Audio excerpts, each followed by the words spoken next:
และภูมิปัญญาอาเซียนจากการรับมือภัยพิบัติในอดีตเพื่อเสริมสร้างความร่วมมือในระดับภูมิภาคในวิธีการประชุมวิชาการอาเซียนครั้งที่3เรื่องการจัดการสุขภาพจากภัยพิบัติซึ่งสถาบันการแพทย์ฉุกเฉินแห่งชาติเป็นเจ้าภาพจัดการประชุมระหว่างวันที่ 18-20 พฤศจิกายนที่กรุงเทพมหานครโดยได้นำเสนอการถอดบทเรียนจากกรณีแผ่นดินไหวและอาคารถล่มโดยชี้ให้เห็นถึงความท้าทายสำคัญเช่นการปฏิบัติงานกู้ภัยแบบหลายหน่วยงานการจัดการกับข้อมูลให้มีความเป็นเอกภาพและการตัดสินใจณจุดเกิดเหตุรวมถึงการนำเสนอแนวปฏิบัติที่เป็นเลิศซึ่งมองว่ากรอบความร่วมมือได้ให้ความสำคัญกับการสร้างเครือข่ายร่วมดำเนินการในระดับเมืองควรมีการสร้างพื้นที่แลกเปลี่ยนผลการดำเนินงานเพื่อยกระดับการตอบสนองต่อภาวะฉุกเฉินและการแพทย์ฉุกเฉินให้มีประสิทธิภาพยิ่งขึ้นจุฑามาศรักษาพันธ์รายงานจบข่าวทิติมาอินกลัมอ่านรับฟังข่าวครั้งต่อไปเวลา 7 นาฬิกาค่ะติดตามข่าวที่นำเสนอไปแล้วได้ที่ www.thainews.prd.go.th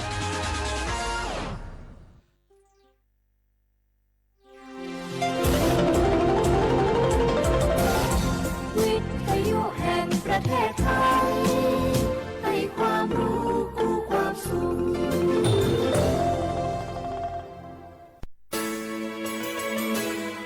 สถานีวิทยุกระจายเสียงแห่งประเทศไทยจังหวัดเชียงใหม่ AM 1476 กิโลเฮิรตซ์สถานีวิทยุภาคภาษาชาติพันธุ์แห่งเดียวในประเทศไทยที่มีความทันสมัยเชื่อถือได้สร้างอัตลักษณ์กลุ่มชาติพันธุ์สู่สากล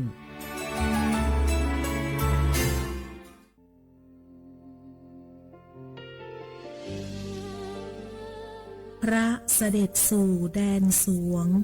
ไทยทั้งปวงน้อมสำนึกในพระมหากรุณาธิคุณตราบนิรันดร์ข้าพระพุทธเจ้าข้าราชการและเจ้าหน้าที่สถานีวิทยุกระจายเสียงแห่งประเทศไทยจังหวัดเชียงใหม่กรมประชาสัมพันธ์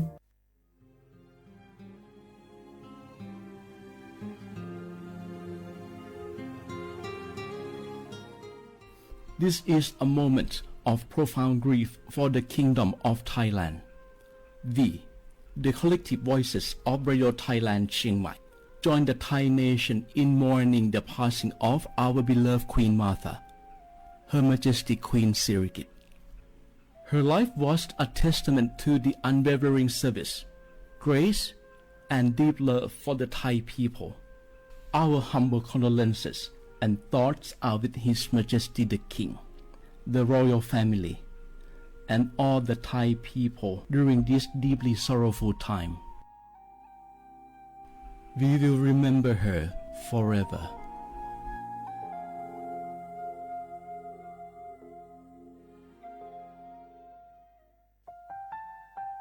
วานูลิซูชีแท้มีคนแนวจามาอามุสานีมาอาคือทิลิสางโง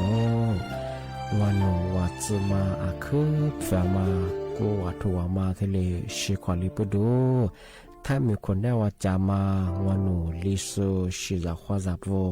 อามาคือตาโคเลลทิลินีมาจาจานีมาทิลิซาจางโง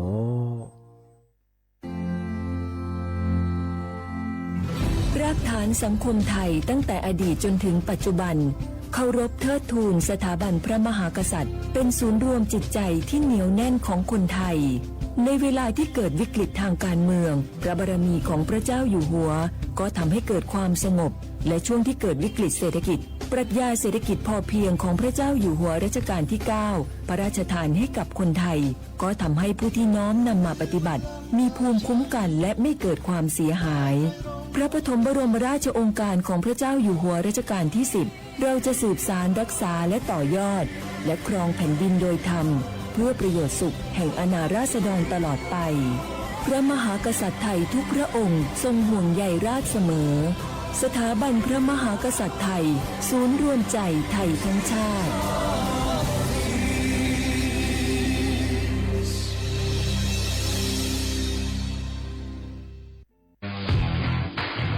รัฐบาลไทยประกาศสงครามสแกมเมอร์รัฐบาลจึงได้ประกาศสงครามกับสแกมเมอร์ในฐานะที่สแกมเมอร์เป็นวาระแห่งชาติและในวันนี้ผมก็ได้ใช้โอกาสนี้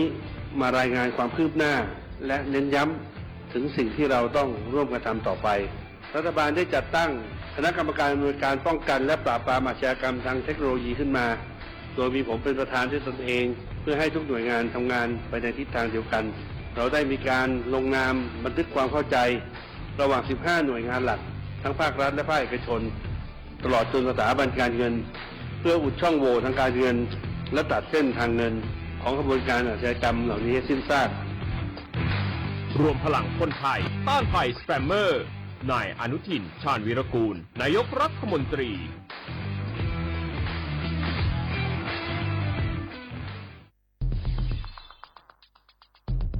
แค่3 ปีความเสียหายจากอาชญากรรมไซเบอร์ของคนไทยพุ่งทะลุถึง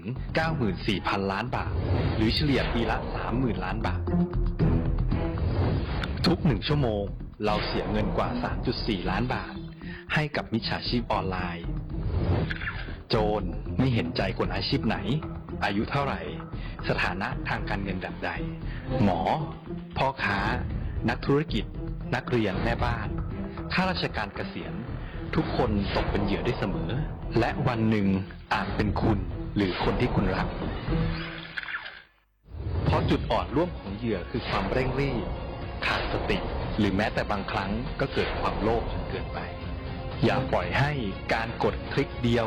ลิงก์เดียวทำให้โจรยิ้มกว้างวันนี้ถึงเวลาแล้วที่คนไทยทุกคนจะต้องร่วมมือกันสร้างภูมิคุ้มกันอาชญากรรมไซเบอร์ช่วยกันหยุดก่อนที่ภัยไซเบอร์จะทำให้คนที่คุณรักและตัวคุณเองกลายเป็นเหยื่อ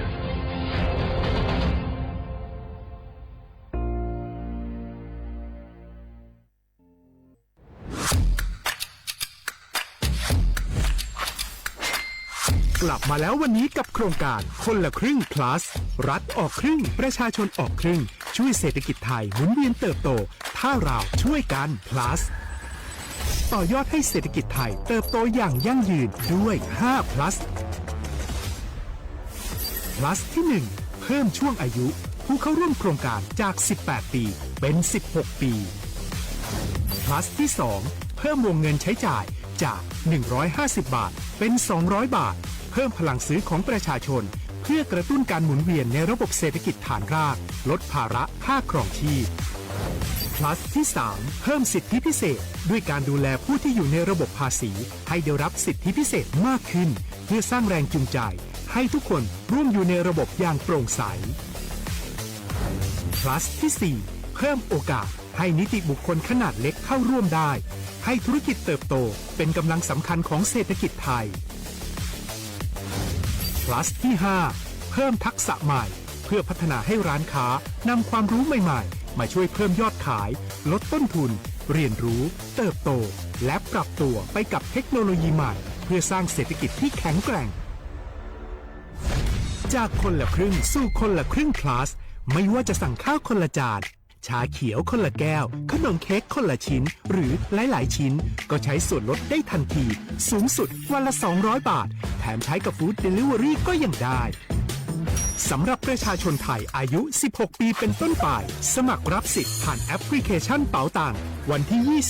20-26 ตุลาคม 2568 สำหรับร้านค้าที่สนใจร่วมโครงการสมัครได้ผ่านแอปถุงเงินวันที่ 15 ตุลาคมถึง 19 ธันวาคม 2568 แล้วเตรียมพร้อมรับลูกค้าจากทั่วประเทศเพราะนี่คือโครงการที่คนไทยทุกคนช่วยกัน plus เพื่อให้เศรษฐกิจไทยโตไปพร้อมกันโครงการคนละครึ่ง plus ดำเนินการภายใต้เป้าหมายที่ชัดเจนของรัฐบาลในความต้องการกระตุ้นเศรษฐกิจลดภาระค่าครองชีพให้ประชาชนและยกระดับศักยภาพผู้ประกอบการไทยให้พร้อมในยุคดิจิทัลโดยยังคงยึดหลักความโปร่งใสตรวจสอบได้และป้องกันการใช้สิทธิที่ผิดวัตถุประสงค์คนละครึ่ง plus เพิ่มพลังเศรษฐกิจไทยพร้อมโตไปด้วยกัน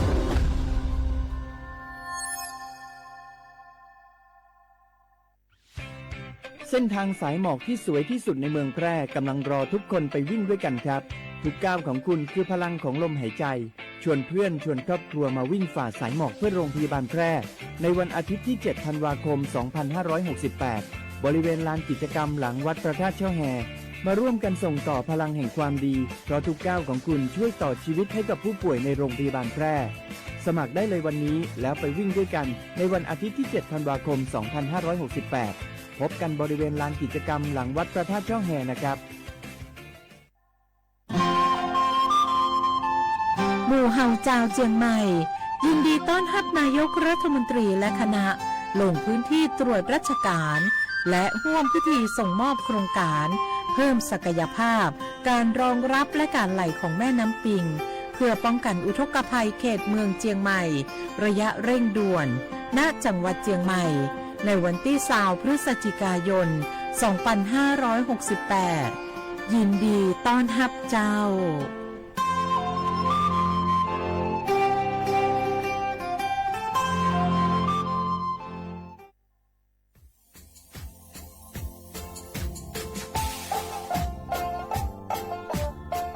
น่ารักมาปีมาซึ่งจีนชมังโงมันยาคณะรัฐมนตรีไงมีมติยากกว่าอยู่หัวเรามองเมื่อเหือนยากุลาซื้อหาหนีซื้อกุยังไง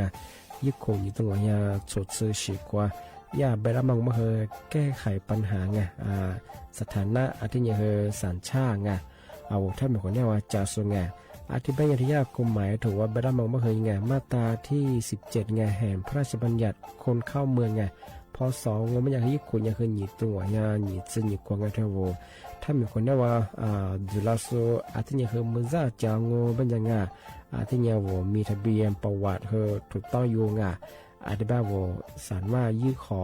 สถานะไงคนต่างด้าวเข้าเมืองโดยชอบด้วยกฎหมายที่ดียินหน้าบุตรงา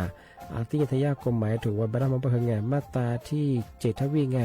แห่งพระราชบัญญัติไงสัญชาติยึดขวงงไปเฮอพศยังไง2508ไงเอาถ้ามีคนได้ว่าเฮตาซุงโงไม่ยังไงอาทิตย์นี้เฮอาบามันก็จะเฮอามาไงเอาว่าอยู่ในทะเบียนประวัติบุคคลไงอธิบายว่าไม่มีสถานะทางทะเบียนมาจุบเฮสามารถยื่นขอสัญชาติไทยที่กรุงเทพมหานครไงยื่นที่สำนักบริหารการทะเบียนโครงการปกครองไงอธิบายเราส่วนต่างจังหวัดจะสุบเฮว่ายื่นต่อในอำเภอตานภูมิลำเนาไงปีขวานแล้วก็จะบอกว่าอำเภอยี่ที่ยื้อชองยื้อเวลาโง่ไม่ยากว่าเวลาใช้กันยาขนาดถี่เนี่ยขวานยี่นวันยี่สิงอันเดียบเฮนี่มีกับพวกขวานยี่ที่น่าเหี่ยโชฮายี่จะกู้ยังไงยุคคนยี่ตัวเหี่ยโชซื้อกู้ขวดเสือทีนี้ยื้อชองแต่มาปีมาซึ่งจีเช่าว่าชาวขวาได้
にのまべ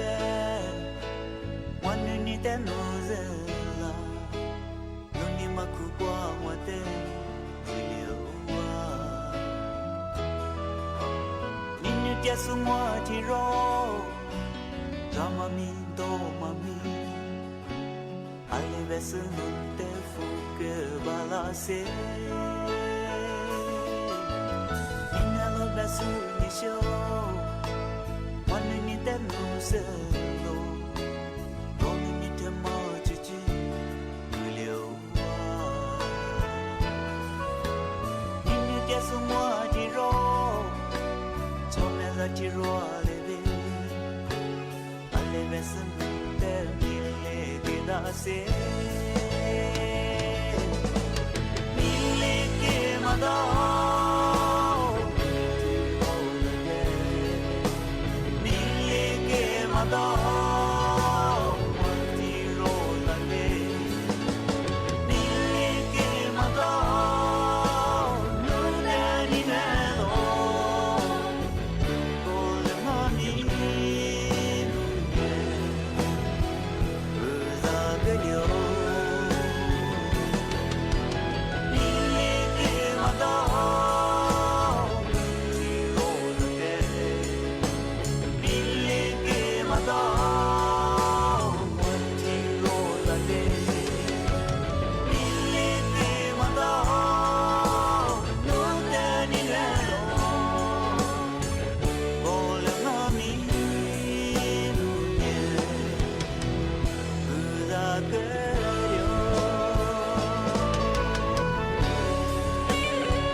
za ti ro nga mi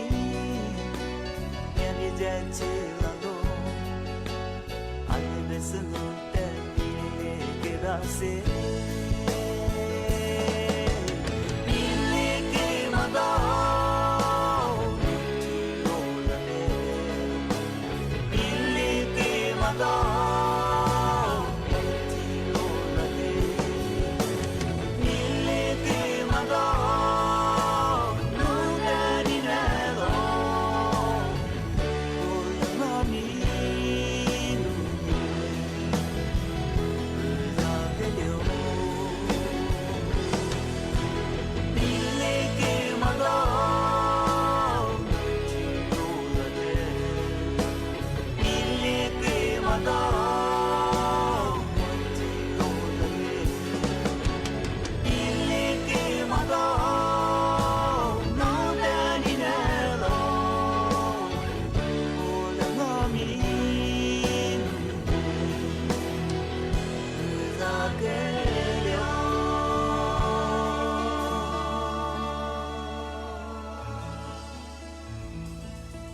เสียว่าเวลาคว้า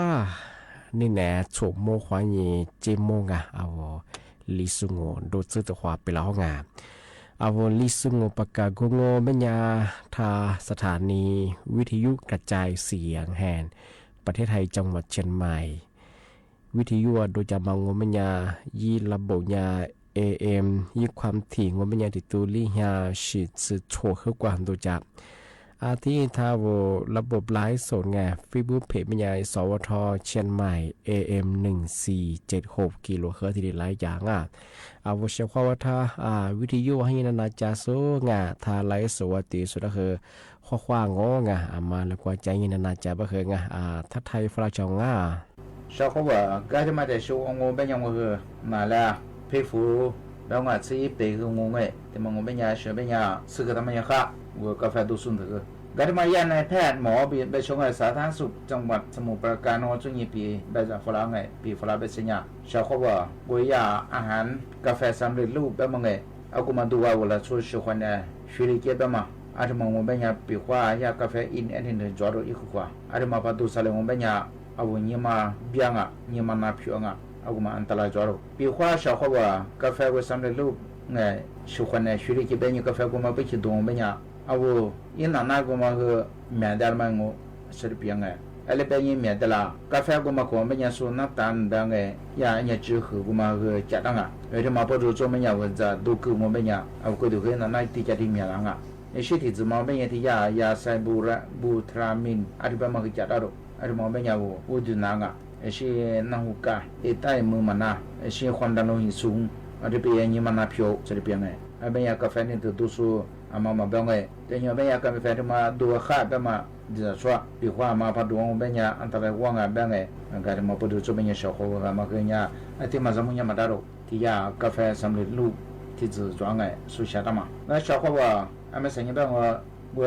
ka fa ba za zi do mi wa bangai a so yi do tin de ba jia da ho benya pa si ho benya so la jam tie ba ko mai le ge chu na ga so de bangai a shi benya so po zo ma nya ni ko be你们把扩展被修装啊，现在可别你啥么把扩展修装啊，比话啊我扩展那样哎嘛和海呢做的比呀，提哈过哈多的把扩展那样么呀，嘛和海的把扩展那样呀，他们和出那个是的比呀，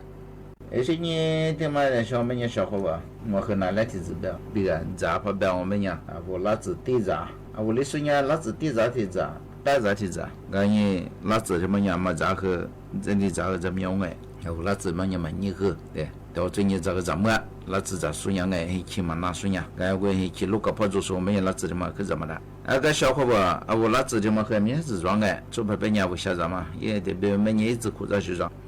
所以一直裤子别我和听嘛个小伙吧比啊哎，老子别么样，里头咱们我让我们样。咋个可怎么你们学的干哎？我那会对我别了我们呀，我咋说咋个怎么哎？咋偏咋怎么？我那做之后嘛，做我们呀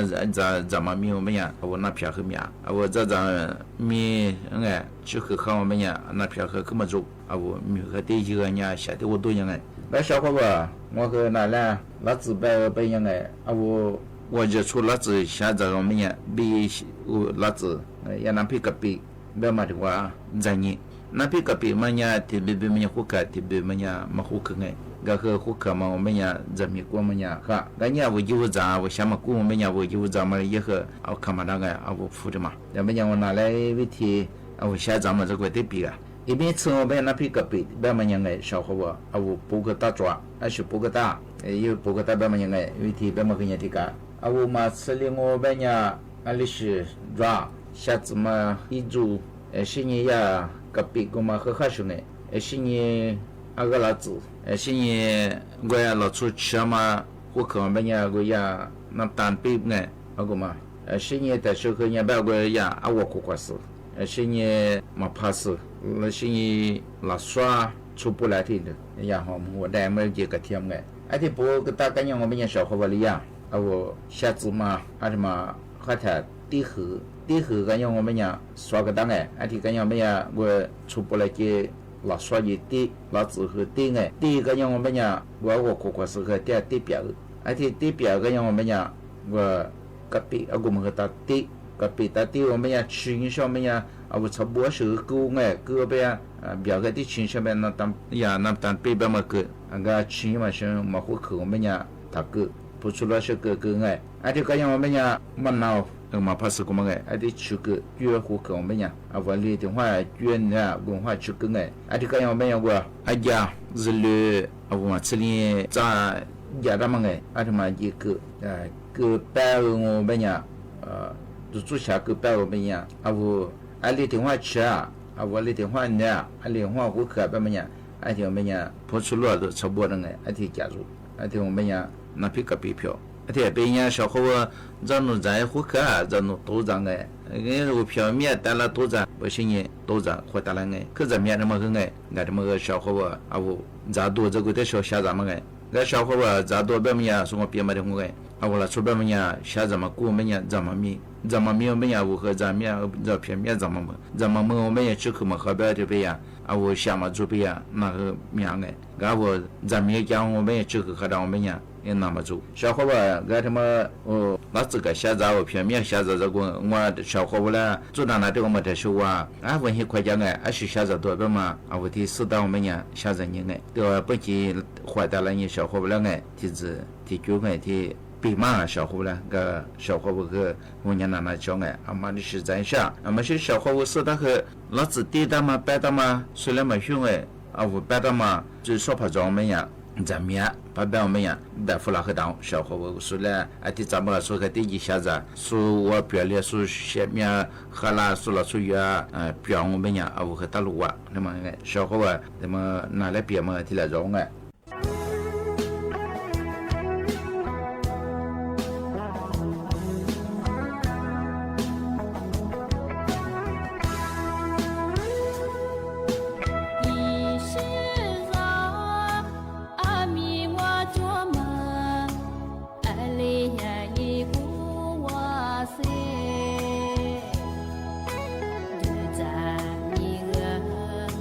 阿玛尼亚索。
ที่ก็ที่ว่าเนี่ยคือ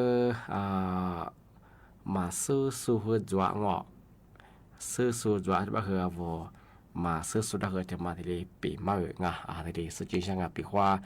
ว่าสุดเช้าจะกูดูพัดจิตโซบันเนี่ยคือว่าที่ลีกิตันเนี่ยคือข้างมันก็ใช่ว่าสุดๆแพ้งว่าเสียว่านี่จะนี่มาตรงมาปีว่าที่เรื่องที่สุดมันเนี่ยคือไงว่ายาที่ปีมางที่มาสามวันนั้นแบบมาโง่เป็นเนี่ยคือปีว่าโนฟุชิพักกู้ด้านงเป็นยังไงผู้ฉีพังว่าด้านงเป็นยังไงสุดท้ายแบบนุฟบายิกฟูงอความมั่วเบอร์นึงที่นี่ปิดนี่ยามางอนุพับปิดนี่ยังโง่เป็นยังไงยาเป็นยังไงโวเอกสารงอหลักฐานมาว่าไปถึงไงว่าตาไปถึงไงที่แบงของมันย่าแนะนำเยี่ยมบางเบอร์ลีซ์งที่เป็นว่าโนก็หลังว่าบาสิมาพอพอแล้วมันเป็นงอที่โนผู้บังว่าแล้วคือผู้บังกู้แล้วคืองอบาสมุบจะคือไงจ้าที่อยู่กับโนผู้บังยิกคู่งอยิกก้องพอข้อมูลเป็นโนที่ชลิยิปีเยอะเป็นไงพอปีเยอะมันเป็นยังคือเอาไว้ยี่ถูงอนับสีแล้วรอมาดูว่าเป็นยังไงมายี่หลักทางงอยี่หลักทางมาคืองอยังฟูชีจะมาที่คนยาเบิกบุรุษเป็นยังไงเอาปิดนี่ยังมังยี่วุฒิบางโง่เป็นยาน้ำสือไงยิงยานงอการปิดบัญชีโดไงยี่มาถึงบางโง่เป็นยาถูกรับรองคือการชำระหนี้ไงเพื่อปิดบัญชีมังไอ้ที่มาถึงบางโง่ที่มองเป็นอย่างคือน้ำสื่อไงถูกคือรับรองการปลุกนี่ยังมาเงาที่มองเป็นอย่างคือเอกสารว่าอื่นไม่ใช่ไงยี่แบบมาคือว่ามีข้อความงอกไว้ถูกมายืนยันงอปิดบัญชีนี่ยังมาดูงอที่การชำระนี่งอ10ซึ่งยังมาชื่อคือไม่มีย่อนี่ไงค้านชั้นไล่มาเงาะอีกที่มาคือถูกที่มาคือที่เรียกว่าจั่วไม่ใช่ไงของงานหนังสือรับรองปิดนี่ย่ามาดงอหนังสือรับรองเพื่อปิดบัญชีงอที่นี่คือหนังสือรับรองการปลุกนี่ย่ามาเงาะเอาผู้บาดเจ็บก็คือแต่ก็ต้องคืองอเอายี่ไม่จะตรงไงยี่หลายประเภทตรงไงถ้าเป็นความน้องผู้บังว่าคือพวกคู่ยังคือธนาคารแบบบัญชีเป็นเงินปีบัญชียังคือหรือยังคืองยี่ถูงอยี่หลักฐานมาคือควาต้าไม่ใช่ความงานมาคือยากคือที่เน้นนำที่ยี่ฝรั่งอันก็คือว่าชอบแบบว่ามาซื้อก็คือที่ซื้อได้ก็คือคือเข้างาที่เนี่ยว่าสุดๆแพ้ลงว่าเชื่อว่าเป็นว่ามาที่พัชจิตจงเป็นอย่างไรปีนี้เสนออย่างว่าผู้บอกกู้มาคือว่ายี่ปีเบอร์ไงทำไม่ดีงยี่เราคือแนะนำเหมือนกันเป็นข้อนุพับปีก็คือว่าเจ้านี่เอาเขายังไงนักศึกษาเราเขาทำมาคว้าได้ไปถึงไงโนก็ยี่หลักฐานของยี่ใจเห็นว่าโนปีนี้อยู่เป็นยังไงโนว่าทำไมมันจะเดิมบ้างอีกหน่อยยี่หลักฐานที่เราคว้าได้บ้างทำมาเคยถึงมาได้ปีมาสุดที่ชาวว่าจะคว้าได้ที่นี่ที่ถึงมาปีใหม่ใช่ไงทำมาคือกรงอนามัยเขายังไงย่าประชาสัมพันธ์ยี่ข้อมูลมาที่ซึ่งกำลังยาแบบมังงเป็นยาเธอเอาจำเมื่อจางเอาจำเมื่อก็เดือดหยิบตื้อจุสูงว่าหยิบกิเทสบ้านเอาจำเมื่อก็เดือดหยิบตื้อจุสูงมันยาคือตรวจสุขภาพยังมังเอาก็เดือดก็มีกุยยังมาคือฉีดจะไม่ใช่ไงที่ฉีดจะมาคืออะไรคือว่ากุลิจีไม่ใช่ไงยี่ห้อที่มังงเป็นยาทดสอบไงการตั้งใครมังงว่าโวยฉีดกูได้ยินตื่นจะว่าไงกว่าที่ทบสอยมังไว้เช็คกับกูเนี่ยมังนี่มาถึงมังไม่ยายังแบบมันไม่เคยไงประเมินความเสี่ยงของที่เคยประเมินสุขภาพจิตที่นี่ตรวจอัลตราซาวด์ยังมาดูที่นี่กว่าตรวจปัสสาวะที่เป็นอย่างคือปีขว้างติดเชื้อแบคทีเรียโปรตีนหรือที่อย่างคือน้ำตาคือกลืนหน้าไปสิอันก็คือลิยาคือยาตัวสุขภาพตัวอัลตราซาวด์ปัสสาวะคือติดตัวย่อไปสิมาคือมีมาถึงมาสามารถถึงมาเป็นยาเป็นยาคือ ตรวจเรื่องอ่ะเอาวิสิได้กูเนี่ยมางอคับกรองเนี่ยมางอภาวะซีมังอ่ะภาวะซีไม่ใช่ไงอันนี้คือทาราซีเมียบ้างอ่ะอันนี้คือดาวซีโดบ้างอ่ะที่ถึงมาก็คือตรวจซิฟิลิสบ้างอ่ะอันนี้คือ HIV ดงออันนี้กว่า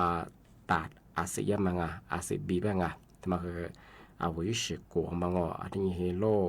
ทาราซีเมียมาดงออันนี้คือจะ HIV มังอ่ะลูกเอ็นได้คืองานที่กับกุญเนี่ยไม่ใช่งาลีมาถึงมังโง่ไม่ยายาที่ไม่ใช่ไงมันคือคับกรองคือทาราซีเมียงที่นี่คือซิฟิลิสบ้างในเราจะเมื่ออีกทีมังให้คุณน้ำมังนั่นคือกับกุญเนี่ยไม่ใช่งอมาถึงมังโง่ไม่ยาเอาตรวจช่องปากไงที่นี่ฟันเอาน้ำหัวคือกับกุญเนี่ยงอเอาสิ่งที่กับตัวนี้กับกุญเนี่ยไม่ใช่ชมมาถึงบางโง่เป็นยาเนสวัคซีนของตีบ้างอันนี้คือบัตรทายาทของอันที่นี้เนสวัคซีนไข้หวัดใหญ่มาคือวากาลิเจบ้างเนสที่บัตรทายาทเจอันที่นี้คือวัคซีนของตีบ้างชิมาถึงบางโง่เป็นยาเนสมาคือยาบำรุงเสริมธาตุเหล็กบ้างโฟลีดงอันนี้คือIOD บ้างมาคือชีสบ้างเป็นตัวบ้าคือชีสเนี่ยคือว่าเมื่อกูดูนี่ตัวตัวบ้าคือที่ชีสมาคืออะไรคือว่ากูลิเจบดงมาอยากคือทะเลในฝรั่งว่าเมื่อกูดูนี่ตัวโซ่ว่าเมื่อที่คิดเท่าส่งตัวสุขภาพมาคือชีวิตมาคือเรียกคือว่ากูลิเจงอว่าตัวเยชของมาคือถึงมาเลยปีมาเช้าชของดังที่ถึงบางเป็นยังคือโรคระบบทางเดินหายใจที่นี่คือทางเดินอาหารที่นี่คือโรคเรื้อรังอื่นแบงช่วงบางคือทาวระบบเดินหายใจมาที่นี่คือทาลิเบียจามาแต่พวกคือยี่ปีมาคือที่เกิดหน้าไม่ใช่กับชของที่นี่ว่าโรคเรื้อรังปีว่าน้ำความแบนกูเดือดใจว่ายี่ปีว่ายี่น่าทำมาจะคือยี่ฉามาตัวบ้าคืยี่ปีชาบ้าของทำมาคือทำมาบ้าคือยี่ปีชามาเดี๋ยวน้ำความยี่ปีชาที่บ้านยังชของมาที่เลี้ยซื้อบ้าคือมาคือมาน้ำความน้ำคือที่นี่คือกว่าเฉดดูแลยี่ชของปีว่าน้ำความปีชาบ้าคือสุภาพที่ยิ้มน้ำว่ายิ้มเปิดสัตว์ตัวน้ำความปีชาบ้าเพราะตาชิมเปิดชของจะว่าชื่อซื้อบ้าคือว่าน้ำหูบิชอบน้องซื้อว่ามันเป็นไฟเบอร์ว่าที่เป็นหน้าของที่เป็นของมาคือแต่กันดูแลเย่ของมีกินไปไม่ยังคือยาย่อยเจียของนี่มันยังปัญหาแต่แวบมันคือถัดแบงนุ่ยกินปันมาคือที่ปัญหาใหญ่คือเกลียดหน้าของที่เป็นยังคือที่ซื้อบ้าคือจามาดวงมาคือแต่จางที่เบียคือจามบ้างอันนี้คือสักไฟต้านนี่ตัวคือว่าเสือแต่กับเป็นไฟเย่แต่กับกูยิงกับตัวเย่ชาวพี่ว่าว่ายี่ปัญหาพอจงไปคือว่าอยากคลินิกฟานว่าคุยยี่คือกับกูยิกับตัวเย่ชาวมาคือดูแลสุขภาพเย่ชาวที่บ้านไม่ยางนี่นะคือนาราปีมาคือเทเลจงว่าชาวว่าทาวิทยุหันยินนาจาสุที่ทาไลฟ์สวัสดีสุดคือบ่โมว่าชาวว่าจูชิจมา负责是的话很呀，好不精啊。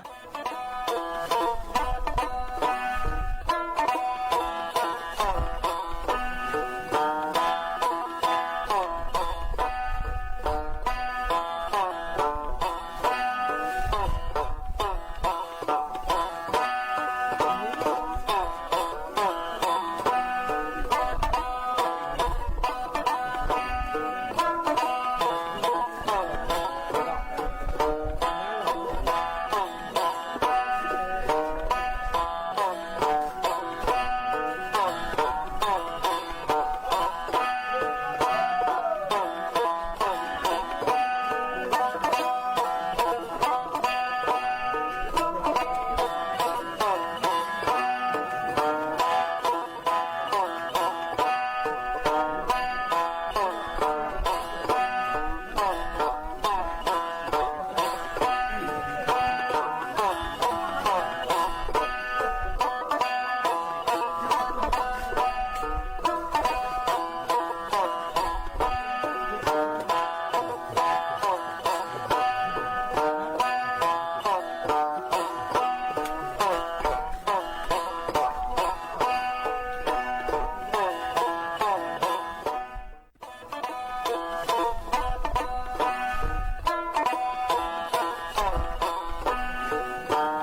给过我。我谢谢你生，你我是我啥妻子过一多少来过。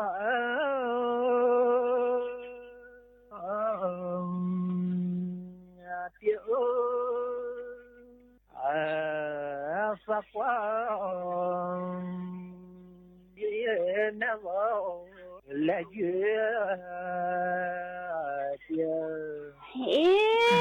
你是我那边啥天子快都是来快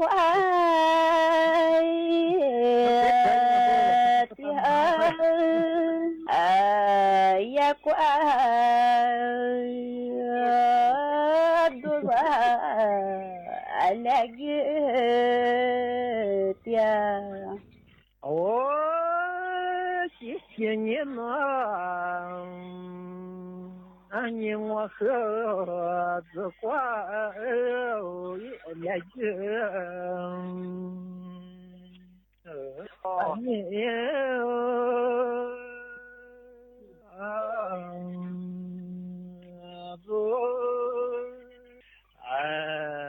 是花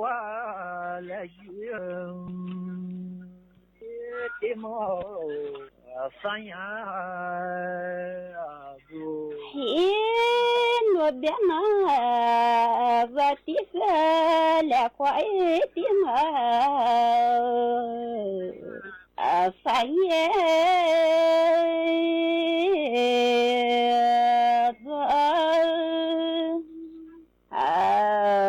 来个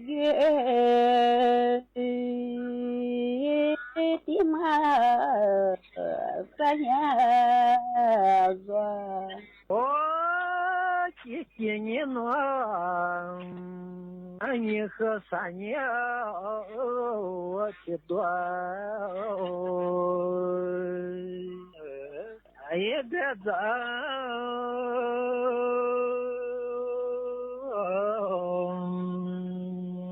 老三年也的苗多钱了？你是我那边翻译的多，别在那翻译的面。多谢了，谢谢你生，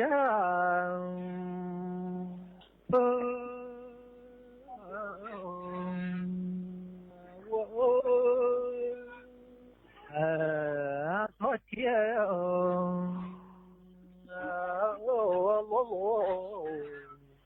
撒谎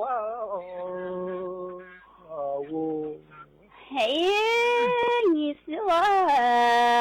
那边的在么子乖我多点露露也乖我。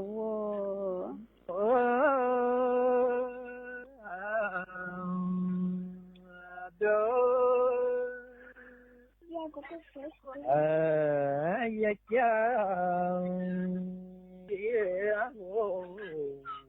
我们呀就我的那我的我的日子也过马做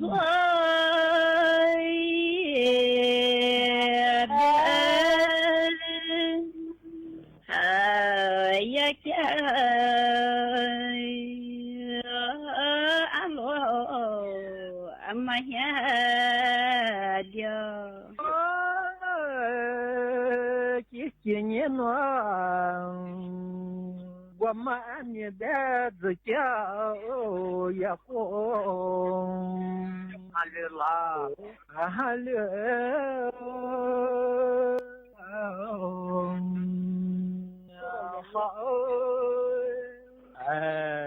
ya cháu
ที่นี่สถานีวิทยุกระจายเสียงแห่งประเทศไทยต่อไปเสนอข่าวซึ่งมีหัวข้อข่าวดังนี้กระทรวงกลาโหมเตรียมประชุมคณะกรรมการชายแดนทั่วไปเพื่อหารือเกี่ยวกับการถือครองที่ดินของชาวกัมพูชาในพื้นที่บ้านหนองจานหนองยาแก้วจังหวัดสระแก้วโดยจะเชิญคณะทำงาน AOT ร่วมสังเกตการณ์ไทยเตรียมเป็นเจ้าภาพจัดประชุมระหว่างประเทศเพื่อต่อต้านอาชญากรรมทางอินเทอร์เน็ตกลางเดือนธันวาคมนี้เพื่อขยายความร่วมมือการแก้ไขปัญหาการหลอกลวงออนไลน์อิสราเอลเปิดปฏิบัติการโจมตีทางอากาศรอบใหม่ในหลายพื้นที่ของฉนวนกาซาส่งผลให้มีพลเรือนชาวปาเลสไตน์เสียชีวิตอย่างน้อย25รายทัพนักกีฬากรีฑายุวชนและเยาวชนทีมชาติไทยได้8เหรียญทองในการแข่งขันกรีฑายุวชนเยาวชนชิงแชมป์อาเซียนต่อไปเป็นรายละเอียดของข่าวสถานีวิทยุกระจายเสียงแห่งประเทศไทยขอเสนอสารคดีชุดสมเด็จพระนางเจ้าสิริกิติ์พระบรมราชินีนาถพระบรมราชชนนีพันปีหลวงพระผู้เสด็จสู่สวรรคาลัยวันนี้เสนอตอนโครงการป่าศักนวมินทราชินีสารคดีชุดสมเด็จพระนางเจ้าสิริกิติ์พระบรมราชินีนาถพระบรมราชชนนีพันปีหลวงพระผู้เสด็จสู่สวรรคาลัยผืนป่าค คือหัวใจของธรรมชาติแหล่งกำเนิดสายน้ำแหล่งอาศัยของสรรพชีวิตและเป็นมรดกสำคัญที่หล่อเลี้ยงผู้คนมาทุกยุคสมัยเพื่อรักษาระบบนิเวศและปกป้องพันธุกรรมไม้สักอันทรงคุณค่าบนผืนป่ากว่า 300,000 ไร่ณพื้นที่ป่าลุ่มน้ำปายอำเภอปางมะผ้าจังหวัดแม่ฮ่องสอนซึ่งเป็นผืนป่าสักที่ใหญ่ที่สุดในโลกกรมอุทยานแห่งชาติสัตว์ป่าและพันธุ์พืชจึงได้ขอพระราชทานพระมหากรุณาธิคุณจากสมเด็จพระนางเจ้าสิริกิติ์พระบรมราชินีนาถพระบรมราชชนนีพันปีหลวงให้ทรงช่วยอนุรักษ์ผืนป่าแห่งนี้พระองค์ทรงรับไว้ในพระบรมราชินูปถัมภ์เมื่อวันที่ 18 กุมภาพันธ์ 2553 และพระราชทานนามว่าป่าศักนวมินทรราชินีเพราะการปลูกป่าไม่ใช่เพียงการปลูกต้นไม้แต่คือการปลูกจิตสำนึกแห่งความรักและหวงแหนผืนแผ่นดินไทยโครงการนี้จึงมุ่งอนุรักษ์และฟื้นฟูป่าต้นน้ำลุ่มแม่น้ำป่าสัก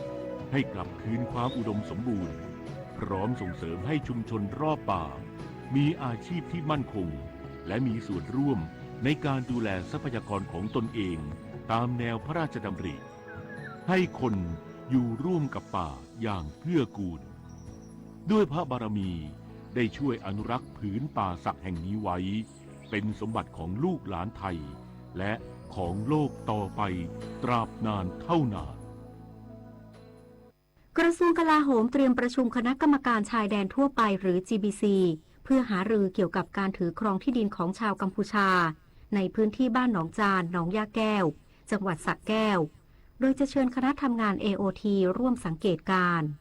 พลเอกณัฐพล นาคพานิชรัฐมนตรีว่าการกระทรวงกลาโหมเปิดเผยถึงการหารือกับผู้บัญชาการเหล่าทัพแก้ปัญหาชายแดนไทยกัมพูชาในการประชุมสภากลาโหมว่าได้มีการเน้นย้ำเรื่องการเก็บกู้ทุ่นระเบิดและการบริหารจัดการพื้นที่ชายแดนโดยเฉพาะบริเวณบ้านหนองจานที่ดำเนินการปักหมุดชั่วคราววานนี้บริเวณเส้นเขตแดนสีแดงซึ่งเมื่อดำเนินการเสร็จสิ้นจะเจรจาปรับการถือครองที่ดินหลังที่ประชุมคณะรัฐมนตรีอนุมัติให้คณะกรรมการชายแดนทั่วไปไทยกัมพูชาหรือ GBC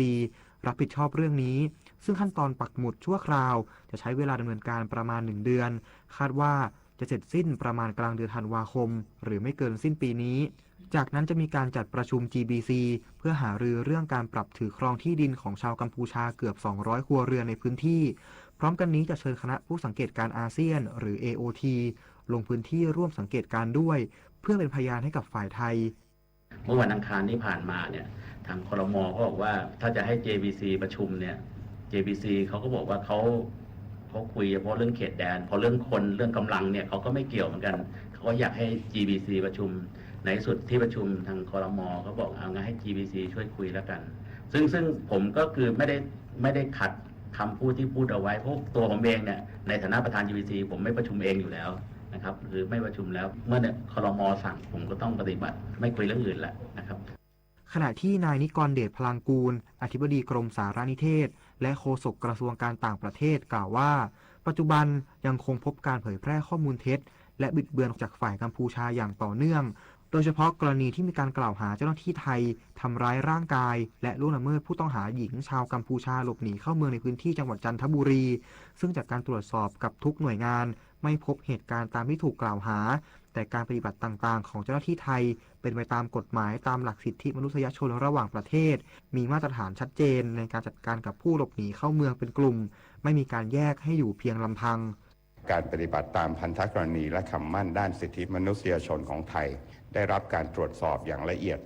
จากหลายกลไกทั้งจากภาครัฐและคณะกรรมการสิทธิมนุษยชนแห่งชาติดังนั้น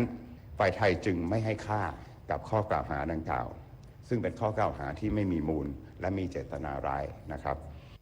ขณะเดียวกันกระทรวงการต่างประเทศยังเดินหน้าชี้แจงข้อเท็จจริงและอำนวยความสะดวกในการพาคณะผู้สังเกตการอาเซียนหรือ AOT ลงพื้นที่หลายจังหวัดชายแดนไทยกัมพูชาเพื่อให้เห็นข้อเท็จจริงจากเจ้าหน้าที่และประชาชนที่ได้รับผลกระทบหลังมีการละเมิดปฏิญญาร่วมไทยกัมพูชาปุริมพัฒน์สอนการรายงาน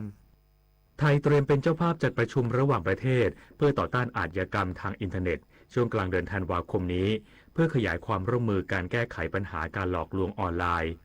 นายนิกรเดชพลังกูลอธิบดีกรมสารนิเทศและโฆษกกระทรวงการต่างประเทศเปิดเผยว่าประเทศไทยจะเป็นเจ้าภาพจัดประชุมระหว่างประเทศว่าด้วยหุ้นสู่ระดับโลกเพื่อต่อต้านอาชญากรรมหลอกลวงทางอินเทอร์เน็ตที่กรุงเทพมหานครระหว่างวันที่ 17 ถึง 18 ธันวาคมนี้ซึ่งจะเป็นการประชุมระดับรัฐมนตรีเพื่อสร้างเครือข่ายความร่วมมือต่อต้านออนไลน์สแกมและส่งเสริมการทำงานที่สอดประสานกันมากยิ่งขึ้นทางด้านการป้องกันการสอบสวนการขจัดการหลอกลวงทางออนไลน์รวมทั้งการนำตัวผู้กระทำผิดมาลงโทษตามกฎหมายตลอดจนการช่วยเหลือเหยื่อการค้ามนุษย์ที่ถูกบังคับให้ทำงานกับขบวนการผิดกฎหมายการประชุมดังกล่าวจะเสริมความพยายามของทุกหน่วยงานไทยในเรื่องนี้ด้วยเช่นการประชุมระดับรัฐมนตรีว่าด้วยความร่วมมือในการปราบปรามการฉ้อโกงทางโทรคมนาคมและออนไลน์ระหว่าง 6 ประเทศได้แก่ไทยจีนกัมพูชาสปป.ลาวเมียนมาและเวียดนามที่เมืองคุนหมิงประเทศจีนที่มีผู้แทนสำนักงานตำรวจแห่งชาติเข้าร่วมเมื่อวันที่ 14 พฤศจิกายนที่ผ่านมาที่ประชุมดังกล่าวเห็นควรเสริมสร้างความร่วมมือในด้านต่างๆอาทิการแลกเปลี่ยนพยานหลักฐานการส่งผู้ร้ายข้ามแดนและการแบ่งปันข่าวกรองนะครับส่วนวันนี้และวันพรุ่งนี้นายศรีหศักดิ์พวงเกตแก้วรัฐมนตรีว่าการกระทรวงการต่างประเทศจะใช้โอกาสในการเป็นหัวหน้าคณะผู้แทนไทยเข้าร่วมการประชุม EU Indo-Pacific Ministerial Forum หรือ IPMF ครั้งที่ 4 ที่กรุงบรัสเซลส์ประเทศเบลเยียมแสดงบทบาทเชิงรุกผลักดันเรื่องการต่อต้านอาชญากรรมข้ามชาติการหลอกลวงออนไลน์และชี้แจงข้อเท็จจริงเกี่ยวกับปัญหาชายแดนไทยกัมพูชาด้วยด้านพลตำรวจโทไตรรงค์ผิวพันธ์รองเจรตำรวจแห่งชาติในฐานะรองผู้อำนวยการศูนย์ปราบปรามอาชญากรรมทางเทคโนโลยีสารสนเทศสำนักงานตำรวจแห่งชาติและประธานอนุกรรมการประชาสัมพันธ์ป้องกันการกระทำความผิดอาชญากรรมทางเทคโนโลยีเปิดเผยความคืบหน้าการปราบปรามแก๊ง call center ว่าในการประสานงานกับประเทศเพื่อนบ้านโดยเฉพาะประเทศกัมพูชาได้ทำข้อตกลงเพื่อนำไปสู่ปฏิบัติการในพื้นที่ของแต่ละประเทศเพื่อได้รับข้อมูลข่าวสารเกี่ยวกับการกระทำผิดของกลุ่ม call center scammer ซึ่งไทยได้ประสานไปยังตำรวจของประเทศกัมพูชาตามข้อตกลงอย่างเป็นทางการแล้วอยู่ระหว่างรอผลตอบรับสถิติการหลอกลวงประชาชนตั้งแต่ยกระดับการปราบปรามสแกมเมอร์ให้เป็นวาระแห่งชาติสามารถระงับยับยั้งความสูญเสียได้อย่างมีประสิทธิภาพมากขึ้นอายัดเงินคืนได้สูงขึ้นความเสียหายเฉลี่ยลดลงจากเดิมเฉลี่ยวันละ70 ล้านบาทพื้นที่การเกษตรที่ได้รับความเสียหายจากอุทกภัยรัฐบาลจะทำการประเมินและทยอยจ่ายเงินเยียวยาให้โดยไม่ต้องรอน้ำลดส่วนผู้ประสบอุทกภัยกรมป้องกันและบรรเทาสาธารณภัยกำลังเร่งดำเนินการช่วยเหลือเยียวยาตามมติคณะรัฐมนตรีล่าสุดเพื่อให้ประชาชนได้รับเงินช่วยเหลือโดยเร็วนายพระดอนปริศนานันทกุลรัฐมนตรีประจำสำนักนายกรัฐมนตรีกล่าวถึงการเยียวยาประชาชนที่ได้รับความเดือดร้อนจากอุทกภัยในส่วนของที่ดินทำกินหรือพื้นที่ทำการเกษตรว่ากระทรวงเกษตรและสหกรณ์จะไปรวบรวมและประเมินความเสียหายอีกครั้งก่อนเสนอขออนุมัติเงินเยียวยาตามหลักเกณฑ์ชดเชยเยียวยาเดิมส่วนที่นายกรัฐมนตรีมอบหมายให้นายโสพลสารัมรองนายกรัฐมนตรีและร้อยเอกธรรมนัสพรหมเผ่ารองนายกรัฐมนตรีและรัฐมนตรีว่าการกระทรวงเกษตรและสหกรณ์หารือเรื่องการเยียวยาขณะนี้มีความชัดเจนแล้วส่วนในพื้นที่ที่สถานการณ์เริ่มคลี่คลายเช่นจังหวัดพิจิตรอ่างทองบางพื้นที่จะทยอยจ่ายเงินเยียวยาโดยประเมินและทยอยจ่ายเลยโดยไม่รอให้น้ำลดก็ชัดเจนแล้วนี่ครับเรื่องการเยียวยาสำหรับบ้านเรือนที่เสียหายก็ออกเป็นมติครม.แล้วส่วนพื้นที่เกษตรเนี่ยก็มันมีหลักเกณฑ์เดิมของเขาอยู่แล้วซึ่งเสียหายทางเกษตรอำเภอเขาก็ไปสำรวจพื้นที่ที่เสียหายอยู่แล้วนะครับหรือใครที่พื้นที่เสียหายผมคิดว่าก็สามารถที่จะแจ้งที่เกษตรอำเภอแล้วก็ทางเกษตรจังหวัดตามขั้นตอนปกติอยู่แล้วนะครับไม่ได้มีเกณฑ์อื่นเพิ่มเติมนายธีรพัฒน์คัจฉมาศอธิบดีกรมป้องกันและบรรเทาสาธารณภัยหรือปภ.กล่าวด้วยว่าที่ประชุมชี้แจงแนวทางการให้ความช่วยเหลือผู้ประสบอุทกภัยเพิ่มเติมตามมติคณะรัฐมนตรีเมื่อวันที่ 18 พฤศจิกายนที่ผ่านมาซึ่งกำหนดเงื่อนไขการให้ความช่วยเหลือออกเป็น 4 กรณีได้แก่กรณีที่อยู่อาศัยถูกน้ำท่วมขังติดต่อกันตั้งแต่ 31-60 วันจะได้รับความช่วยเหลือครัวเรือนละ 5,000 บาท กรณีที่อยู่อาศัยประจำถูกน้ำท่วมขังติดต่อกันตั้งแต่ 61-90 วันจะได้รับความช่วยเหลือครัวเรือนละ 10,000 บาทกรณีที่อยู่อาศัยประจำถูกน้ำท่วมขังติดต่อกันตั้งแต่ 91-120 วันจะได้รับความช่วยเหลือครัวเรือนละ 15,000 บาทกรณีที่อยู่อาศัยประจำถูกน้ำท่วมขังติดต่อกันตั้งแต่ 121 วันขึ้นไปจะได้รับความช่วยเหลือครัวเรือนละ 20,000 บาทแต่หากประชาชนประสบอุทกภัยหลายครั้งจะได้รับความช่วยเหลือเพียงครั้งเดียวจึงกำชับ 22 จังหวัดที่เข้าเงื่อนไขการให้ความช่วยเหลือผู้ประสบอุทกภัยเร่งดำเนินการอย่างรวดเร็วและรอบคอบเพื่อให้ประชาชนที่ได้รับความเดือดร้อนได้รับเงินช่วยเหลือโดยเร็วที่สุดศักดิ์สิทธิ์ประดับศิลป์รายงานวันนี้นายกรัฐมนตรีจะลงพื้นที่จังหวัดเชียงใหม่เป็นประธานส่งมอบโครงการเพิ่มศักยภาพการรองรับและการไหลของแม่น้ำปิงป้องกันอุทกภัยเขตเมืองเชียงใหม่เช้าวันนี้นายอนุทินชาญวีรกูล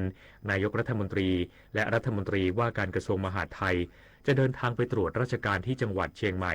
เพื่อตรวจติดตามงานสำคัญตามนโยบายรัฐบาลทั้งเรื่องการป้องกันอุทกภัยระยะเร่งด่วนตลอดจนด้านความมั่นคงของชาติเพื่อสร้างความเชื่อมั่นและความปลอดภัยให้กับประชาชนโดยจุดแรกจะเป็นประธานพิธีส่งมอบโครงการเพิ่มศักยภาพการรองรับและการไหลของแม่น้ำปิงเพื่อป้องกันอุทกภัยเขตเมืองเชียงใหม่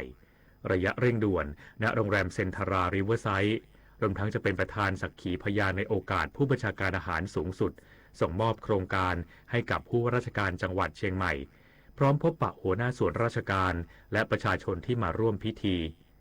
จากนั้นนายกรัฐมนตรีจะเดินทางไปยังกองบัญชาการตำรวจภูธรภาค 5เพื่อแสดงผลการดำเนินการกรณีการดำเนินคดีกับขบวนการนำคนต่างด้าวมาสวมตัวและทำหลักฐานเท็จในพื้นที่อำเภอเวียงแหงจังหวัดเชียงใหม่ก่อนจะเดินทางกลับถึงกรุงเทพมหานครในช่วงบ่ายนายกรัฐมนตรีเร่งจัดทำงบประมาณรายจ่ายประจำปีงบประมาณ 2570 มั่นใจทันใช้ในวันที่ 1 ตุลาคมปีหน้านายพรดล ปริศนานันทกุลรัฐมนตรีประจำสำนักนายกรัฐมนตรีกล่าวว่าการประชุมการพิจารณากำหนดวงเงินงบประมาณรายจ่ายประจำปีงบประมาณพุทธศักราช 2570 โดยนายอนุทินชาญวิรกูลนายกรัฐมนตรีและรัฐมนตรีว่าการกระทรวงมหาดไทยเป็นประธานการประชุมวันนี้นายกรัฐมนตรีมีแนวทางให้จัดทำงบประมาณแบบขาดดุลลดลงอย่างต่อเนื่องโดยกำหนดปฏิทินให้เร่งดำเนินการได้ทันปีงบประมาณปกติคาดว่าจะผ่านความเห็นชอบจากคณะรัฐมนตรีช่วงเดือนกุมภาพันธ์ถึงมีนาคมปีหน้าแม้จะมีการยุบสภายังมั่นใจว่างบประมาณของปี 2570 จะทันใช้ในวันที่ 1 ตุลาคม 2569 พยายามจะเร่งรัดให้ทันในช่วงเวลาหรือถ้าช้าก็คงจะไม่ช้าเหมือนปี 66 ถ้าล่าช้าที่สุดจริงๆเนี่ย worst case ที่คิดเอาไว้ก็คือไม่เกินครึ่งเดือนหรือ1 เดือนนอกจากนี้ที่ประชุมหารือถึงงบกระตุ้นเศรษฐกิจที่อนุมัติโดยรัฐบาลที่แล้ววงเงินกว่า 150,000 ล้านบาทใช้จริงไปประมาณ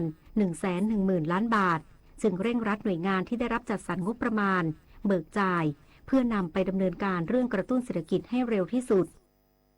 วันนี้มูลนิธิแพทย์อาสาสมเด็จพระศรีนครินทราบรมราชชนนีหรือพอสวจะออกให้บริการประชาชนในพื้นที่จังหวัดแพร่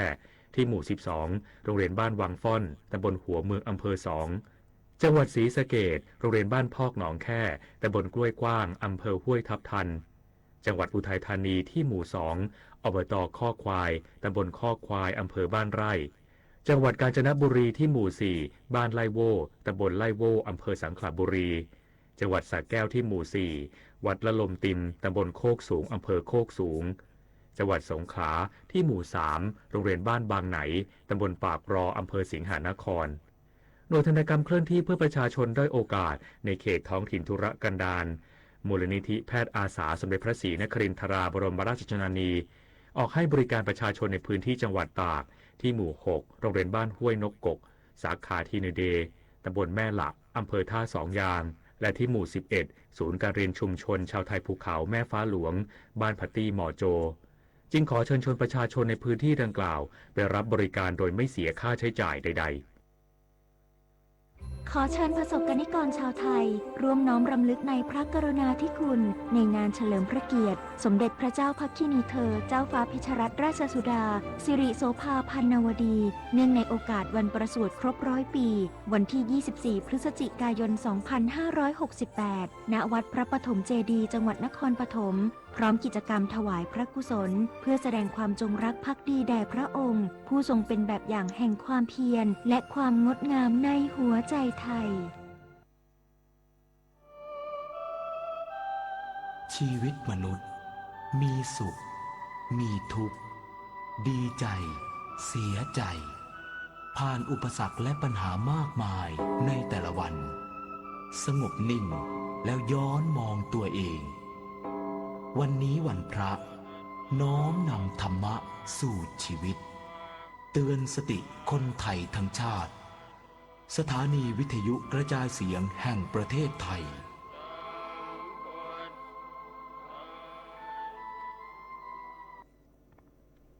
ขณะนี้เวลา 7:18 นาทีต่อไปรับฟังข่าวต่างประเทศครับ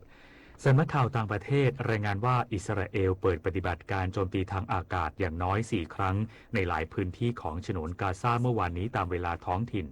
ส่งผลให้มีพลเรือนชาวปาเลสไตน์เสียชีวิตอย่างน้อย 25 รายด้านกลุ่มฮามาสออกมาประณามการโจมตีดังกล่าวของอิสราเอลที่ยกระดับสถานการณ์ในฉนวนกาซา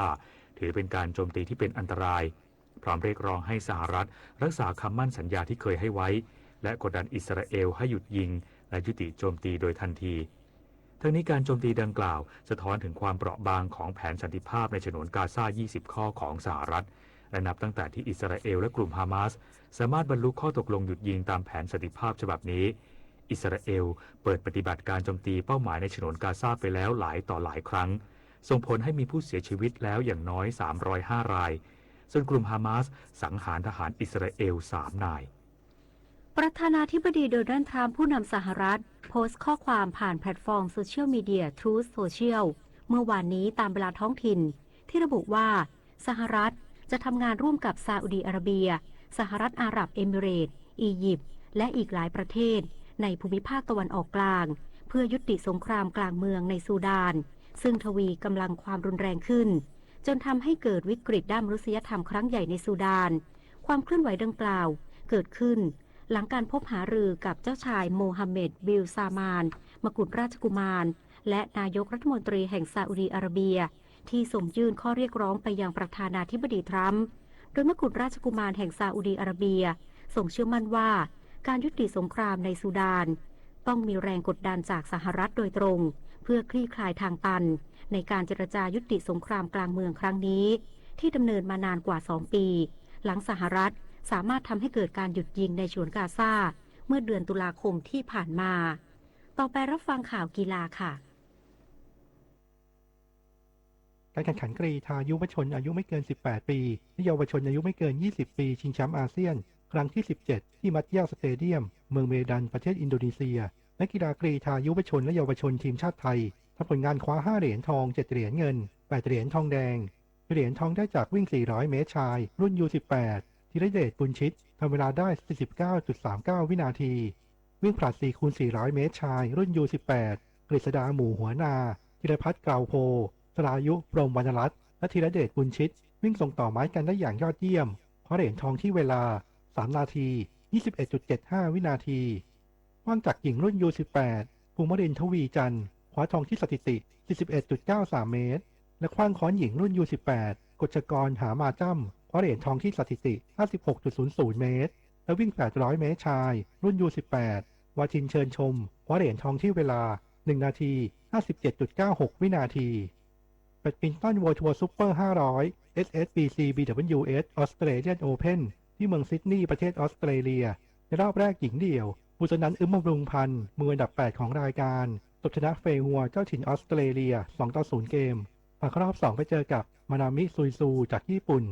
ด้านสุภานิดาเกตทองมืออันดับ 6 ของรายการตบชนะการุปาเทวันเลดอาน่าจากมาเลเซีย 2-1 เกมผ่านเข้ารอบ 2 ไปเจอกับหวงหยูฮุนจากไต้หวันส่วนชายเดี่ยวพนิชพลธีรรัตน์สกุลแพ้หลินชุนยี่จากไต้หวัน 0-2 เกมตกรอบแรกไปอย่างน่าเสียดาย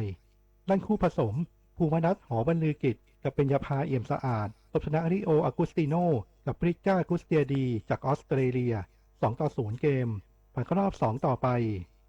ศึกฟุตบอลจตุรมิตรสามัคคีครั้งที่31ที่สนามสุพัชลาไสยสนามกีฬาแห่งชาติเทพศิรินทร์ลงสนามนัดที่3เอาชนะกรุงเทพคริสเตียนวิทยาลัย3-1ส่งผลให้เทพศิรินทร์เก็บชัยทั้ง3นัดมี9แต้มจบเป็นอันดับ1ส่วนกรุงเทพคริสเตียนทำผลงานชนะ2แพ้1มี6แต้มอยู่อันดับ2อย่างไรก็ตามทั้งคู่จะมาพบกันอีกครั้งในรอบชิงชนะเลิศวันที่22พฤศจิกายนนี้เวลา 15:45 นาทีสหพันธ์กีฬาบิลเลียดกัมพูชาออกแถลงการตัดสินใจถอนตัวไม่ส่งนักกีฬาบิลเลียดทีมชาติกัมพูชาเข้าแข่งขันกีฬาซีเกมครั้งที่33ที่ประเทศไทยโดยให้เหตุผลว่ากังวลต่อความปลอดภัยจากเหตุความตึงเครียดระหว่างไทยกับกัมพูชาด้านสหพันธ์กีฬาอื่นๆของกัมพูชายังคงฝึกซ้อมและรอการตัดสินใจขั้นสุดท้ายเกี่ยวกับการเข้ามาร่วมการแข่งขันกีฬาซีเกมครั้งที่33ที่ประเทศไทยระหว่างวันที่ 9-20 ธันวาคมนี้พิจิตร กาญจนกุลรายงานต่อไปรับฟังพยากรณ์อากาศค่ะประกาศกรมอุตุนิยมวิทยาเรื่องอากาศหนาวเย็นบริเวณประเทศไทยตอนบนฝนตกหนักถึงหนักมากบริเวณภาคใต้และคลื่นลมแรงบริเวณอ่าวไทยมีผลกระทบจนถึงวันที่ 23 พฤศจิกายน 2568 ฉบับที่ 11 ภาคเหนือและภาคตะวันออกเฉียงเหนือมีอากาศเย็นถึงหนาวกับมีลมแรงอุณหภูมิจะลดลง 1-2 องศาเซลเซียสส่วนภาคกลางรวมทั้งกรุงเทพมหานครและปริมณฑลและภาคตะวันออกมีอากาศเย็นกับมีลมแรงส่วนยอดดอยและยอดภูมีอากาศหนาวถึงหนาวจัดขอให้ประชาชนดูแลรักษาสุขภาพเนื่องจากสภาพอากาศที่หนาวเย็นรวมถึงให้ระวังอันตรายจากอัคคีภัยที่อาจจะเกิดขึ้นจากสภาพอากาศแห้งและลมแรงสำหรับเกษตรกรควรป้องกันและระวังความเสียหายที่จะเกิดต่อผลผลิตทางการเกษตรทั้งนี้เนื่องจากบริเวณความกดอากาศสูงหรือมวลอากาศเย็นกำลังแรงจากประเทศจีนได้แผ่ลงมาปกคลุมถึงภาคใต้ตอนบนแล้วสำหรับภาคใต้มีฝนตกหนักหลายพื้นที่และมีฝนตกหนักมากบางแห่งในช่วงวันที่ 20-23 พฤศจิกายน 2568 เนื่องจากมรสุมตะวันออกเฉียงเหนือที่พัดปกคลุมอ่าวไทยภาคใต้และทะเลอันดามันมีกำลังค่อนข้างแรงประกอบกับมีหย่อมความกดอากาศต่ำบริเวณอ่าวไทยและภาคใต้ตอนล่างส่วนคลื่นลมบริเวณอ่าวไทยและทะเลอันดามันจะมีกำลังค่อนข้างแรงโดยอ่าวไทยมีคลื่นสูง 2-3 เมตรส่วนทะเลอันดามันตอนบนมีคลื่นสูงประมาณ 2 เมตรห่างฝั่งคลื่นสูง 2-3 เมตรบริเวณที่มีฝนฟ้าคะนองคลื่นสูงมากกว่า 3 เมตรขอให้ประชาชนบริเวณภาคใต้ระวังอันตรายจากฝนตกหนักถึงหนักมากและฝนที่ตกสะสมซึ่งอาจทำให้เกิดน้ำท่วมฉับพลันและน้ำป่าไหลหลากโดยเฉพาะพื้นที่ลาดเชิงเขาใกล้ทางน้ำไหลผ่านและพื้นที่ลุ่มไว้ด้วยรวมทั้งประชาชนในภาคใต้ฝั่งตะวันออกระวังอันตรายจากคลื่นที่ซัดเข้าหาฝั่งส่วนชาวเรือบริเวณอ่าวไทยและทะเลอันดามันควรเดินเรือด้วยความระมัดระวังและหลีกเลี่ยงการเดินเรือในบริเวณที่มีฝนฟ้าคะนองสำหรับเรือเล็กบริเวณอ่าวไทยและห่างฝั่งของทะเลอันดามันควรงดออกจากฝั่งในช่วงวันที่ 20-23 พฤศจิกายน 2568 จึงขอให้ประชาชนติดตามประกาศจากกรมอุตุนิยมวิทยาและสามารถติดตามข้อมูลที่เว็บไซต์กรมอุตุนิยมวิทยา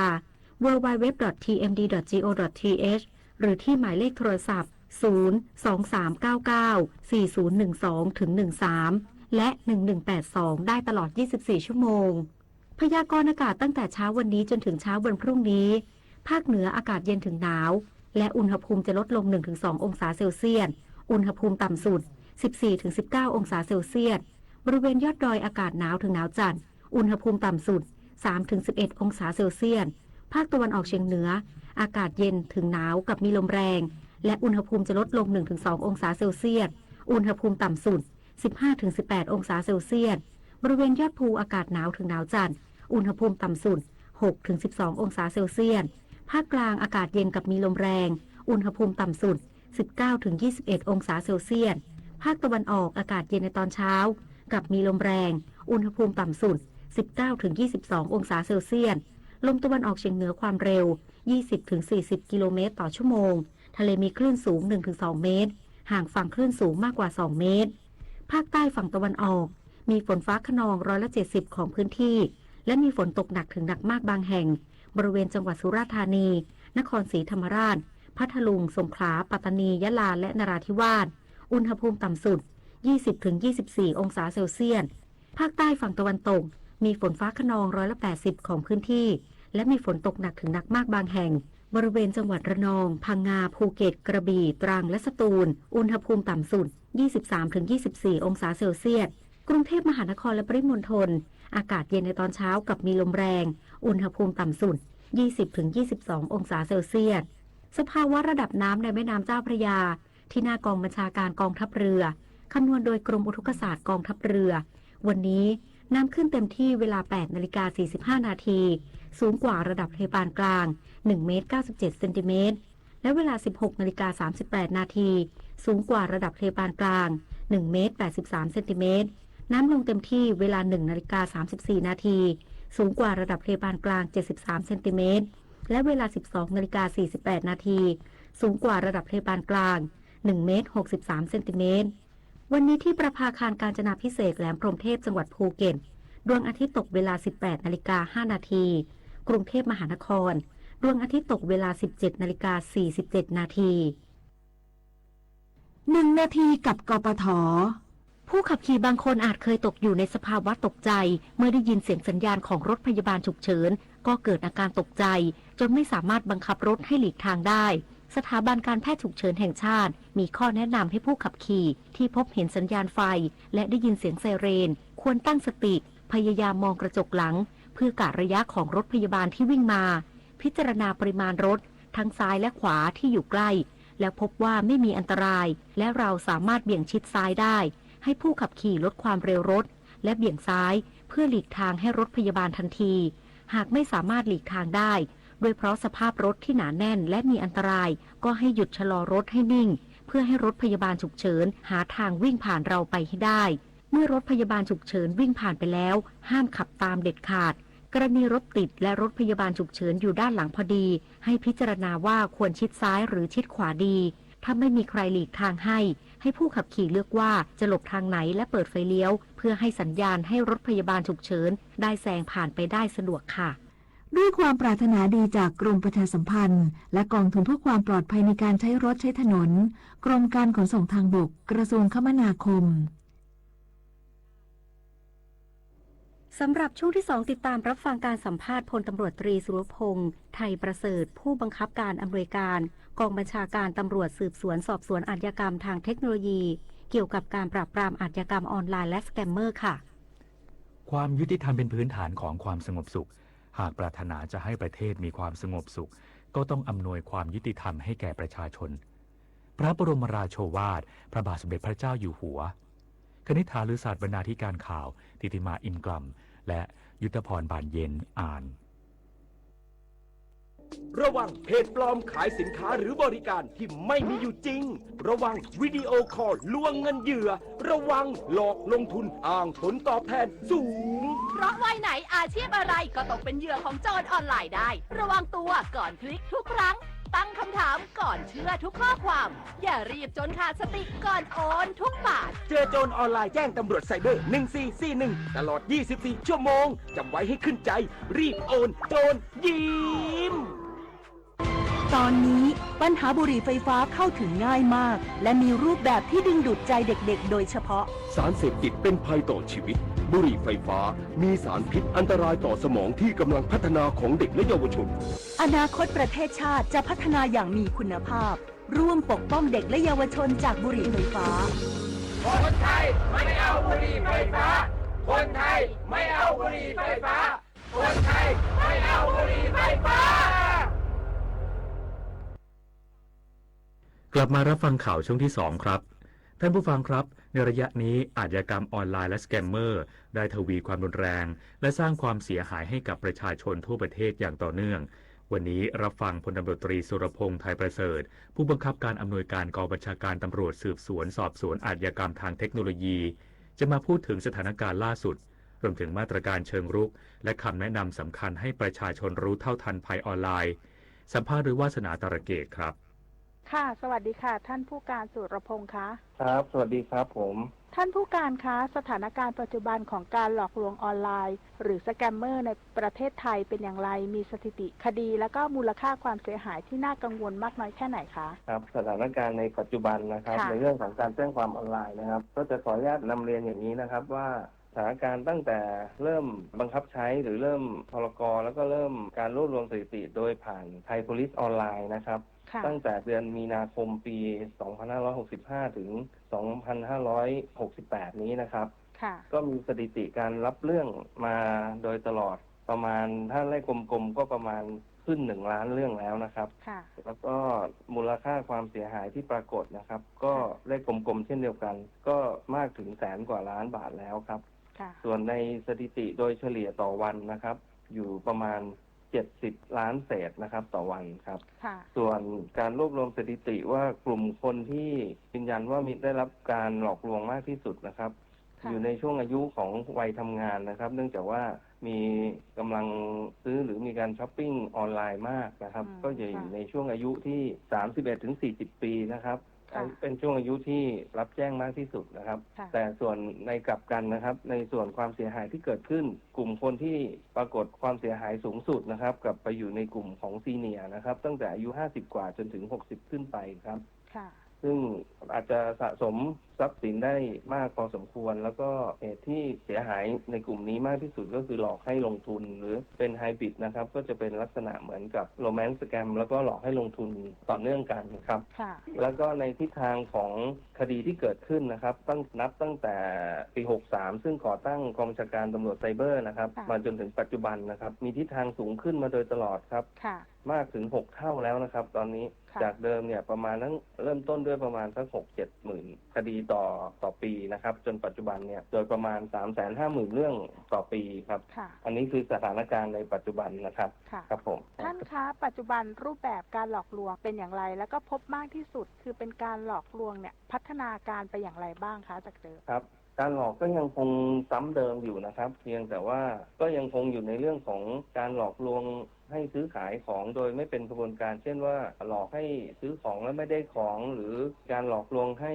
ซื้อของไม่ตรงปกอะไรอย่างเงี้ยครับซึ่งเป็นของที่มูลค่าลดลงจากเดิมที่เน้นไปจำนวนทรัพย์สินมากนะครับตอนนี้ก็ไม่สูงมากเท่าไหร่ประมาณอยู่ในหลักพันบาทขึ้นไปเนี่ยไม่เกิน 7-8,000 บาทเนี่ยก็จะเป็น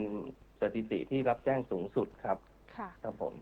ค่ะสำนักงานตำรวจแห่งชาติมีนโยบายเชิงรุกในการปราบปรามแก๊งสแกมเมอร์อย่างไรบ้างคะครับโดยส่วนของสำนักงานตำรวจแห่งชาตินะครับก็มีการดำเนินการหลายแนวทางนะครับแล้วก็ส่วนของเป็นในเชิงรุกนะครับก็คือการร่วมกับทางองค์กรทุกภาคส่วนที่เกี่ยวข้องกับคดีออนไลน์นะครับเช่นภาคธนาคารโดยได้รับความกรุณาจากธนาคารแห่งประเทศไทยนะครับเป็นแกนนำนะครับแล้วก็ได้รับความกรุณาจากธนาคารพาณิชย์ทุกแห่งนะครับแล้วก็เป็นกลุ่มนอนแบงค์ทุกแห่งนะครับให้ความร่วมมือซึ่งอันเดอร์ธนาคารประเทศไทยนะครับแล้วก็นอกจากนี้แล้วเราก็มีการพัฒนาไปสู่เรื่องตามวิธีการของมิจฉาชีพนะครับซึ่งปัจจุบันเนี่ยผ่านธุรกรรมการเงินแล้วนำไปสู่ระบบคริปโตเคอเรนซีนะครับหรือสกุลเงินดิจิตอลต่างๆซึ่งอันเดอร์ตลาดหลักทรัพย์นะครับกลต.ก็ให้ความร่วมมือมาโดยตลอดครับครับผมค่ะและในส่วนนี้ทางตำรวจเองได้มีการนำเทคโนโลยีอะไรมาใช้ในการปราบปรามบ้างคะแล้วก็ผลเป็นอย่างไรคะครับก็อย่างกรณีที่ได้รับความร่วมมืออย่างที่นำเรียนเบื้องต้นนะครับทางผู้ใหญ่ของแต่ละองค์กรนะครับก็มาให้ความร่วมมือกันในการก่อตั้งวอลลุ่มนะครับในการที่จะสกัดกั้นของกลุ่มมิจฉาชีพที่เริ่มที่ใช้กลยุทธ์ในการหลอกลวงนะครับก็จะเห็นเส้นทางการเงินโดยเฉพาะรายที่มียอดเงินการโอนผิดปกตินะครับแล้วก็จำนวนมากๆเนี่ยเราจะมีวอลลุ่มที่จะมีผู้แทนของภาคธนาคารของแต่ละแห่งเข้ามาร่วมในการที่จะอายัดในกรณีที่มีเหตุอันควรสงสัยนะครับแล้วก็แจ้งเตือนไปยังให้ส่วนของสำนักงานตำรวจแห่งชาตินะครับได้ส่งเจ้าหน้าที่ตำรวจเข้าไปถึงตัวผู้ที่เป็นเหยื่อนะครับในการที่จะแจ้งเตือนหรือว่าให้เขารู้ว่าปัจจุบันเนี่ยเขาโดนหลอกแล้วสามารถอายัดเงินแล้วสามารถคืนเงินให้กับผู้เสียหายได้มากขึ้นเป็นลำดับนะครับตอนปัจจุบันนี้ก็หลายร้อยรายแล้วนะครับมูลค่าภาพรวมเนี่ยประมาณ300 กว่าล้านบาทครับค่ะ ท่านคะจากการที่ปัจจุบันรัฐบาลมีโครงการต่างๆ เช่น โครงการคนละครึ่งพาร์ทออกมาพบสถิติการหลอกลวงมากน้อยแค่ไหนคะ ครับอาจจะด้วยว่าเพิ่งจะได้เริ่มใช้งานนะครับ ค่ะ สถิติการเกิดก็อาจจะยังไม่ชัดเจนเท่าที่ควรนะครับ อาจจะอีกสักเดือน2 เดือนน่าจะเห็นมากขึ้นนะครับ ตอนนี้ก็ยังอยู่ระหว่างการรวบรวมสถิติอยู่ครับ ค่ะท่านผู้การคะปัจจุบันเนี่ยค่ะท่านมีแนวทางในการสื่อสารเพื่อสร้างความตระหนักรู้เตือนภัยประชาชนเกี่ยวกับกลโกงใหม่ๆอย่างไรบ้างคะ ครับในเรื่องนี้นะครับก็เป็นนโยบายของรัฐบาลเองนะครับ โดยคณะท่านนายกรัฐมนตรีนะครับ